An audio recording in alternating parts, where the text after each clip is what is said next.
All right, so we're going to take a deep dive into this true-crime case that you sent over to me, the bathtub murder of Kendi Howard. Mm-hmm. And, right off the bat, the title kind of gives it away, right? There's going to be a bathtub and there's going to be a murder. Yeah. But the case file that you sent over this podcast episode Right. really starts off as a suicide investigation. Yeah, it does. And, it's fascinating because it looks like it's going to be a very open and shut suicide, but then you start to see as you get a little bit deeper that things just don't quite add up. Yeah. So Kendi Howard is found dead in her bathtub Uh-huh. with a gunshot wound to the head. Right. But right away, Yeah. first responders on the scene are noticing some strange things. Yeah, some of these things just stand out, like immediately, like the clothes dryer was running. Mm-hmm. Just minutes after the 911 call was made. You wouldn't Yeah. think that would be the first thing on someone's mind, right? If you just found your wife dead. No. Also, the lack of blood in the tub, Yeah, that's weird. which is unusual for a head wound. And then just Dan himself, Kendi's husband, he was already showered, he was changed, and he even had deodorant on. That's pretty strange. If I found, my wife dead in the bathtub, Yeah. I don't think I'd be thinking about, taking a shower. No. So it almost seems like he's trying to wash something away. Yeah, it's like he's trying to wash something away literally and figuratively. And speaking of washing away, they wanted to do a gunshot residue test on him. And Oh, right.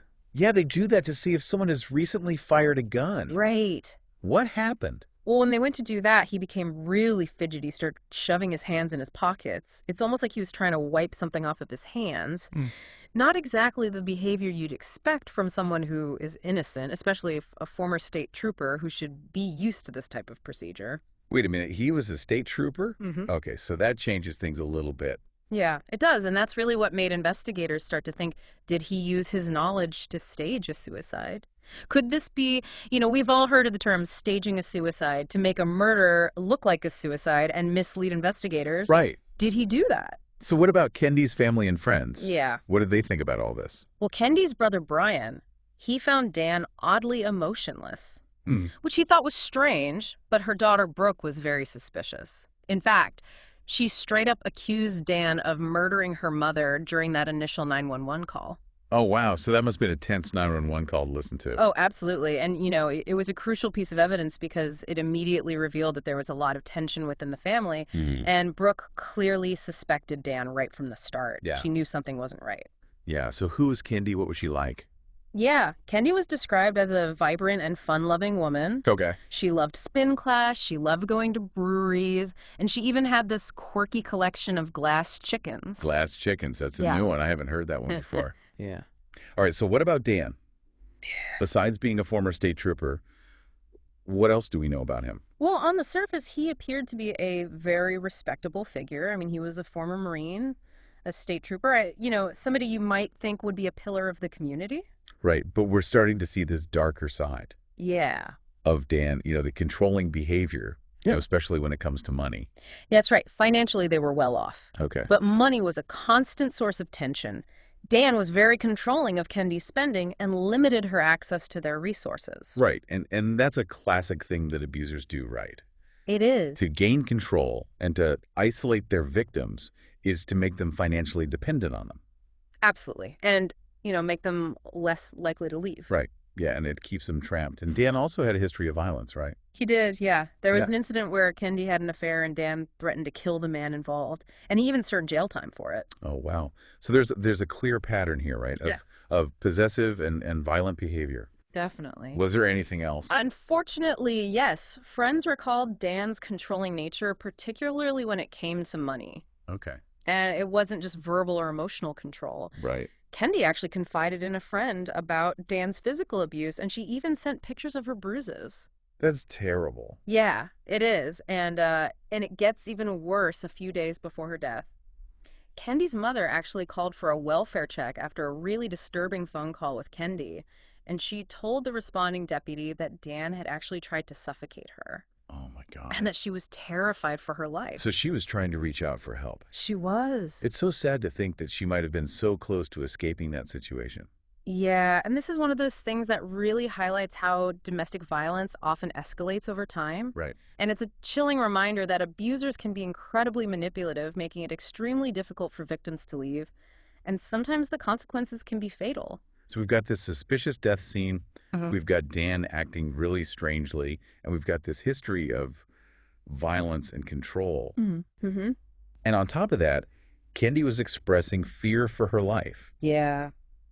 This is definitely not looking like a straightforward suicide anymore. Right. It's starting to look like something much darker. But the question is, how did Kendi actually die? I mean, the initial autopsy ruled her death a suicide by gunshot. But then they brought in a forensic pathologist, Dr. Jennifer Nara, and she noticed some really glaring inconsistencies. Okay, what kind of inconsistencies are we talking about here? Well, one of them was the amount of blood at the scene. Okay. It didn't match up with a gunshot wound to the head, and then there were these other injuries. She had bruises and a broken jaw. Wow. It all pointed to a violent struggle before the shot was even fired. So she was possibly injured before being shot. That's exactly right. That's what Dr. Nara concluded. She believed that Kendi was already dead when the shot was fired, suggesting that the gunshot was just a way to stage the scene and make it look like a suicide. And this is where the prosecution's theory comes in.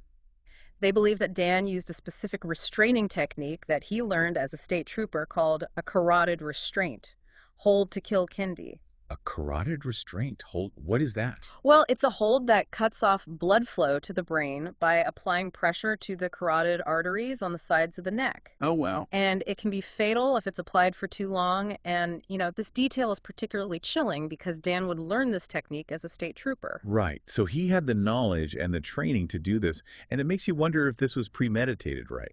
It's possible, and this case really underscores how abusers can exploit their knowledge and positions of power to commit acts of violence and then attempt to cover their tracks. It's a scary thought. It is. So 2 years after Kendi's death, Dan was finally charged with murder and domestic battery.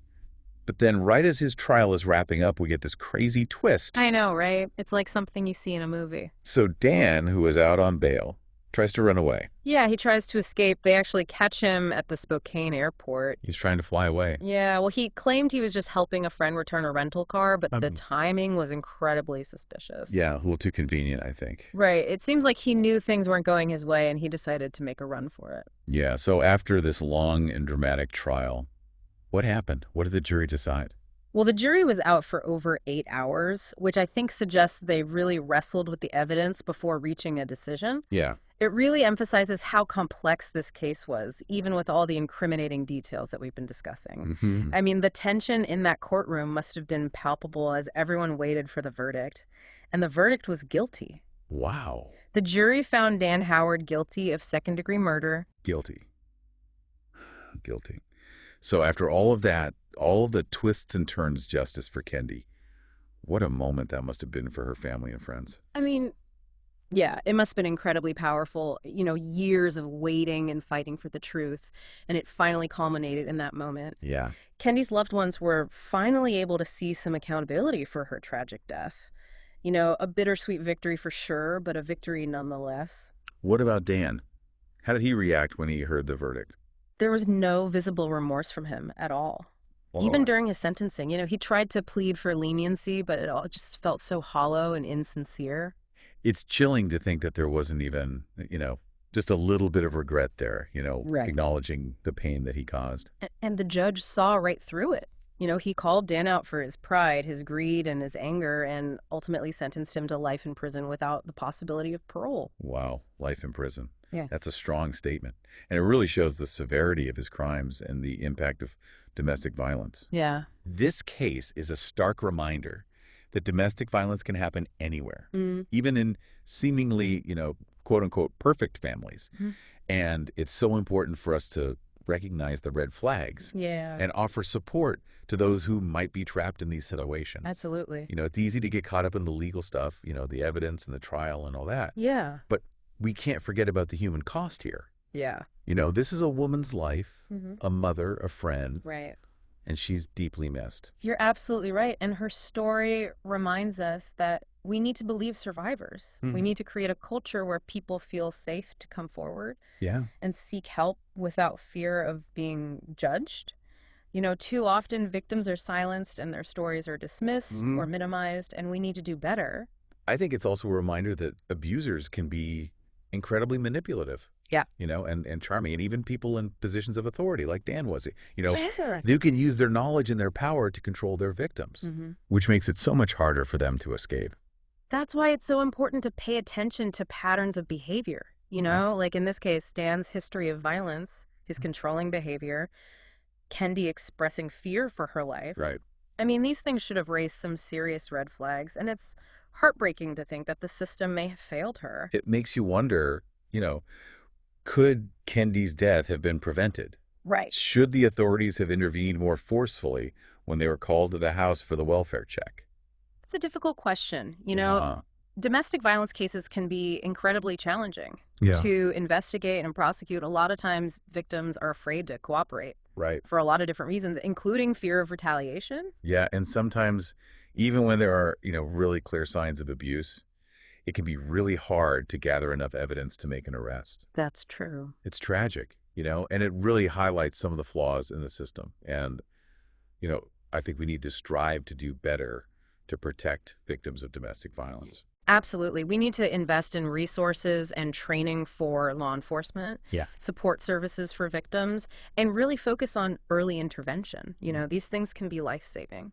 So what does this all mean for us? What can we learn from Kendi's story? I think awareness is key. Good. We need to educate ourselves about the signs of domestic violence and understanding that it can take many different forms: physical, emotional, financial, psychological. So what else can we do? Well, if you see something, say something. Right. Don't be afraid to reach out to someone if you suspect they might be in an abusive relationship. You might be the only person that they can turn to. And there are resources out there to help, right? Absolutely.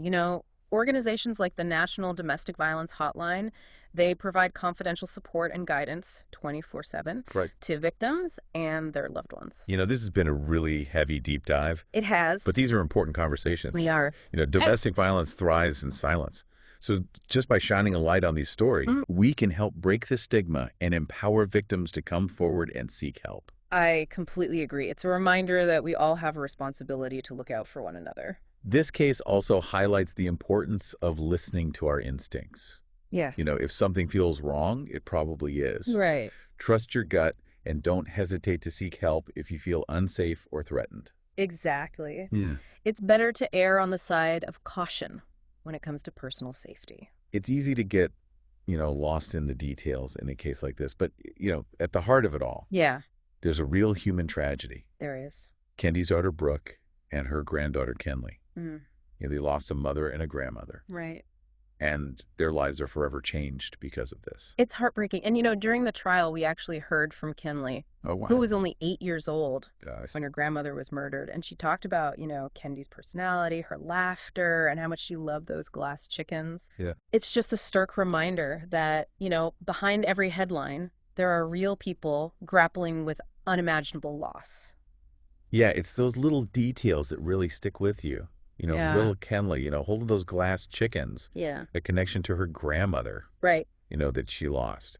It's really a testament to the power of memory and love, even in the face of such darkness. Absolutely. And it speaks to the ripple effect of domestic violence. Yeah. It doesn't just impact the immediate victim, but it leaves scars on, families and communities. This has been a really heavy deep dive. It has. But I think it's so important to talk about these things. Yeah, Domestic violence thrives in silence. it does. And by bringing these stories to light, we can help break the stigma and empower victims to come forward. I completely agree. We need to remember Kendi's story and use it to fuel our commitment to ending domestic violence. Yeah. We all have a responsibility to look out for each other, recognize the warning signs, and speak up when we see something that's not right. So as we wrap up this deep dive, I keep thinking about how this case, based on the podcast episode that you shared, the bathtub murder of Kendi Howard, Right. it raises so many questions. Yeah. What can we do as individuals, as a society, to create a world where stories like Kendi's are not the norm, Right. but the exception?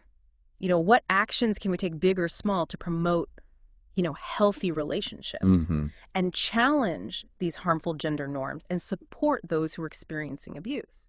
Those are powerful questions. And I think The answers start with each of us. Yeah. We can start by fostering a culture of respect, equality, and open communication. Mm-hmm. Let's educate ourselves about, the dynamics of abuse, Yeah. challenge harmful stereotypes, and support organizations that are working to end domestic violence. Yeah. Every step we take, no matter how small it is, can contribute to a safer and more just world for everyone. That's a great point, and a powerful thought to end on. Yeah. So thank you so much for joining me on this deep dive. Thanks for having me. And for everyone listening out there, remember to stay curious, stay informed, and most importantly, stay compassionate.